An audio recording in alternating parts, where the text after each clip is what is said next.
All right, what do you got for me this week? Check these out. Cuts.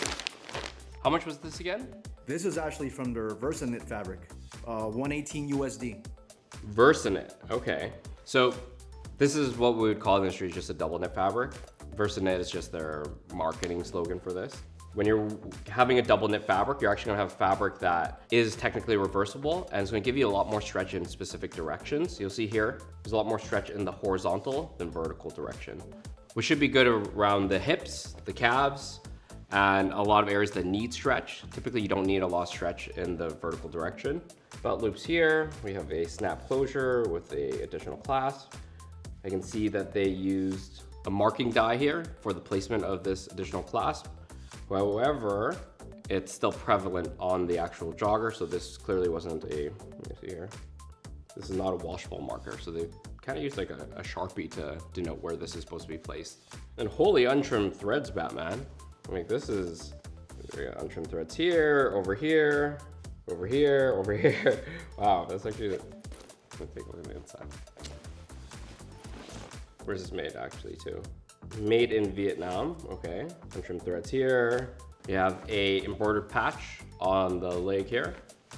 When I see this many untrimmed threads, that this factory that's making this is missing an additional QC person on the line, because none of this stuff should actually be here. This one's actually completely loose. And typically when you're making garments, once you've trimmed all the threads, there's actually like this little vacuum tunnel thing that you put your garments in, and it sucks off all those loose threads. I'm thinking they might have skipped this step, but I think this line is just really, this factory is just really pumping these out. Okay, we have a zippered back pocket here. This is a locking zipper with the Cuts branded mark on it, which is a nice touch. They're all YKK zippers. Wow, even like pocket bag liners. There's another marker here for, I don't even know what they're marking here. You can see here, there's a, seems like a pen mark on this. We have elasticated waist at specific points, bar tacks on the front, top and bottom of the zippers, as well as a nice little additional pocket on the inside, which is a nice little design element. And that's mesh. So I can appreciate the thought put into that. So really looking at this product at $120, there's just so much loose threads here. So when it comes to manufacturing specific regions, you know, Vietnam is becoming a really popular place for brands to pivot to. And Vietnam, they're actually really good at a lot of like bonded shell jackets and a lot of higher volume production pieces because the cost of labor is still fairly low. Yeah, there's another mark here and here. But I would say this particular factory that they're working on, there's just not a lot of QC in place because a lot of this stuff, including all these all-trimmed edges, I don't even know if they're using a third party to QC this because, you know, we use a company called SGS to do all of our third party audits because no matter what factory you're working with, you always have to inspect what you expect. Use a third party that's impartial, not us, not the factory, to actually give us an outside perspective on the quality of our products. And SGS would have raised so many red flags on this. And this is why we buy all of the things we review, because it's a random sampling of the particular products rather than actually receiving anything from brands. Got YKK main zipper here. Overall, the workmanship on this and the quality control on this is not great. However, it's a different kind of fabric. I think a lot of people will probably like this because this is not a double knit fabric like this is not something that a lot of guys who are getting into fashion have actually seen before. When I see something like this here, where you can see they've backed it up, especially this waistband. The way this waistband was finished, honestly, it looks like a war zone around the care label. Like, look at all this. It's just not finished cleanly. So we've taken a look at the workmanship of the jogger. It's really not that great. Let's see how this fits, and then we'll come back to the lab and we'll cut it up and I'll show you all the components you need to make this jogger. All right, so we have the AO jogger from Cuts here to take a look at the fit. First thing, these pants are so tight. So traditionally I wear smalls in pants, and you can see here, there's a lot of pulling at the hips. So when I see this in a brand, what this is telling me is whoever they use as their fit model to develop this garment, in this case, has no ass. That's why this garment is under so much stretch right here in the seat. So what I would say with this jogger, overall, I would say the length is really good on this jogger. It would fit a traditional size small. The tapered is something that's kind of going out of trend right now, but I could still appreciate a nice tapered fit. But again, the problem with these pants is the seat is way too tight, and it goes beyond it just being tight. It now makes the pockets a little less functional, because once you start putting things in here, it's going to stretch it even more. Another byproduct of the seat or the hips being too small in pants like this is the pocket bags are now going to be fully visible. If I were to actually put anything in the pocket bag, like a phone, you're going to be seeing this imprint. Back pocket is so shallow. I would say if I were to redesign these, I would make the back pockets a little deeper. There's a zipper pocket on the back here. The hand opening is way too small for this back pocket. If you're going to be putting your hand in here, your hands are getting scratched up every time you put your hand in there. So this pocket needs to be larger in terms of its opening. So overall, I would say, adding an inch to the hips and maybe half an inch to the waist would overall really improve the fit of this garment. So now that we've taken a look at the fit, let's jump back in the lab. And you can see this clasp here, it's actually crooked. But on the hindsight, this is equally as crooked. All right, so even looking at the back here, I don't think these are actually centered, these loops. They have the elasticated waistband here, and it's bunched on the side, which is a nice design element to give that stretch. If you look here, I can actually see. So I'm going to measure from the edge of the belt loop to this seam here. It's about 10 centimeters, or for our American friends, 4 inches from this seam here to the center of the belt loop. If I go on the other side, 11 and a quarter, 11 and a half centimeters, or 4.5 inches between this and this seam. So yeah, this is not even centered. This would have been considered a major AQL issue when measuring, and this would be considered out of tolerance when using a third-party QC. All right, so we've taken a look at the fit of this jogger. When it comes to designing and prototyping a garment like this, the fit models can be so important when creating what's considered a block. So as we've seen while trying it on, the hips and the seat of this garment is really tight. So whoever was the fit model for this particular jogger when designing it must have had very slender legs, which is why the seat and the hips on this particular jogger is so tight on me. If you're more of a slender build, maybe this would fit better. We've taken a look at the fit, we've taken a look at the workmanship, was not great. Let me actually take this apart and show you all the components you need to make this jogger. We have our belt loops here. These are all gonna be bar tacked in. We have our pockets here.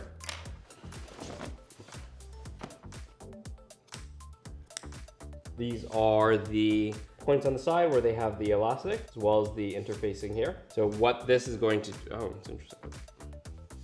This is actually very interesting. This black stuff here, it's called interfacing, and you usually are gonna put it for 2 reasons, either to give the fabric a little more stiffness, or to give the fabric a little more stability and kind of less stretch. I can see it being used here to secure this a little bit more from the button in the latch side over here. There's the interface. And then over on this end, this interface stretches to the elastic. But then the interface here goes from the elastic to the middle of the waistband, and then there's nothing over here. Okay, this is what I think happened here. Again, it doesn't make sense that you're gonna have something that kind of limits the stretch of the fabric and the elastic in the same spot. I think the elastic was supposed to be, if you look at the spacing here, it's around 3 inches for this elastic. In terms of millimeters, this is 7.5. I think the design intent is that the elastic is supposed to be where these gaps are, and then the interface would be in the middle. So you're providing a more structure in between the elastics. But I think when they're applying this, this falls just in the middle of this. So whoever's been putting this together, the interface is in the wrong spot on the garment. We've already seen that the belt loops are off center, and measure here. So the area between the elastics is around 23 centimeters, 9 inches. This piece of interfacing is just under 9 inches, 20 centimeters. Okay. This interface is supposed to be in the center between the elastics. That way, this fabric has some stretch to it. That way the elastic can be between this piece of interface. So this is a huge QC issue. You're changing the design intent of the performance of the garment. This is not something to be able to catch during QC because the garment's already finished. This is what you would do as a brand. It's something called a DUPRO. So a during production inspection. And typically you can have it either right after the fabric, after the panel pieces have been cut, after certain points of manufacturing. But this is clearly a manufacturing defect. This interface should have been between the elastics so that it's providing that structure and that support and not interfering with the ability for the fabric to actually stretch itself behind the elastic. Huge QC red flag.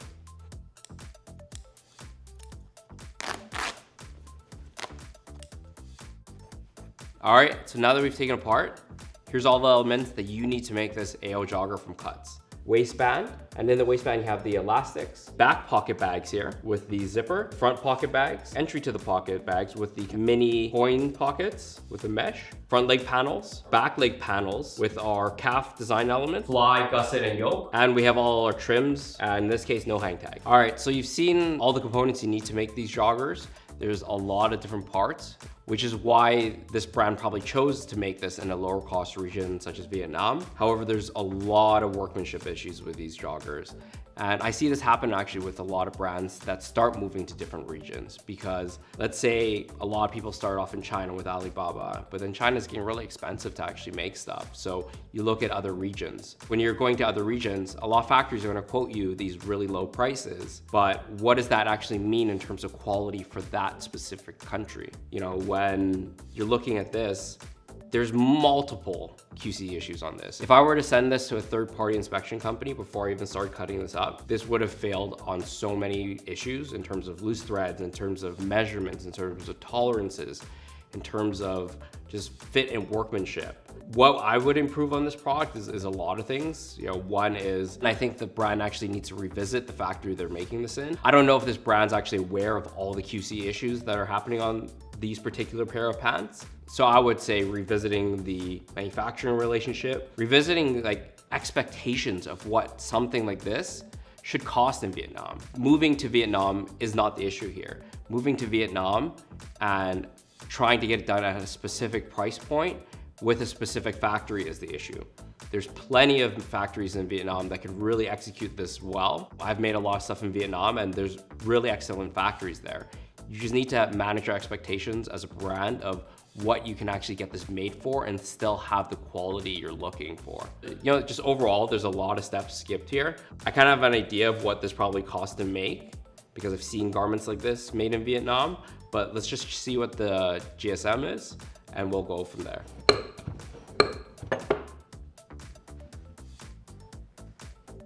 $234 GSM. So to recap, this is a 234 GSM. This is a double knit. When it comes to knitting a technical fabric like this, there are some mills in Vietnam that can get this done. However, a lot of technical knit fabrics are either going to come from China or Taiwan. So you have to keep that in mind as well. All right, so looking at all these different design elements, we have all of our woven labels here. This is L1017, so this is probably their component code. So in 1029, we have our care labels here, L1038, and then we have L1085. So yeah, these are all their component numbers here.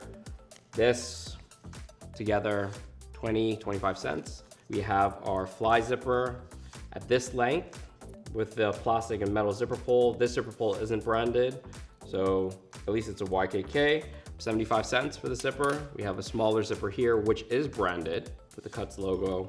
This zipper element being YKK, 50 cents. We have the fabric, the buttons. Looking at the workmanship here and looking at the specific trims, when you are a brand, a lot of brands will just specify button and then maybe the color of the clasp. They're actually not gonna have a nominated supplier for these.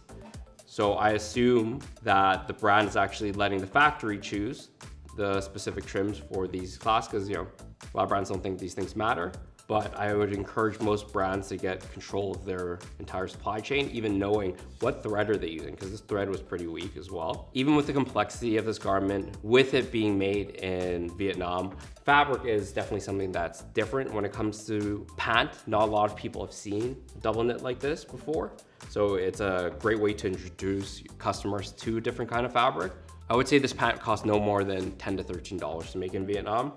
So that being said, this being retailing for just under 120, I think a pant like this, if it was better made, I don't think that's an unreasonable price for a pair of pants like this. However, at least with what I have in front of me, and again, that's what I'm always trying to review here, this is really poorly made. This is something that's really cheaply made. There's clear defects here that even to the untrained eye, a customer would notice. At this point in time, I would say until this has kind of been tightened up in their supply chain, I would not buy this particular jogger. However, if this is an aesthetic that you like, if this is a fit that you like, it's totally up to you. Reviewing what I have here, this is just not well made in my opinion, and I wouldn't be spending my money on this. All right, so that's it. Don't forget to like, comment, subscribe, and let us know in the comments what other brands you want to see going forward. This is what it costs.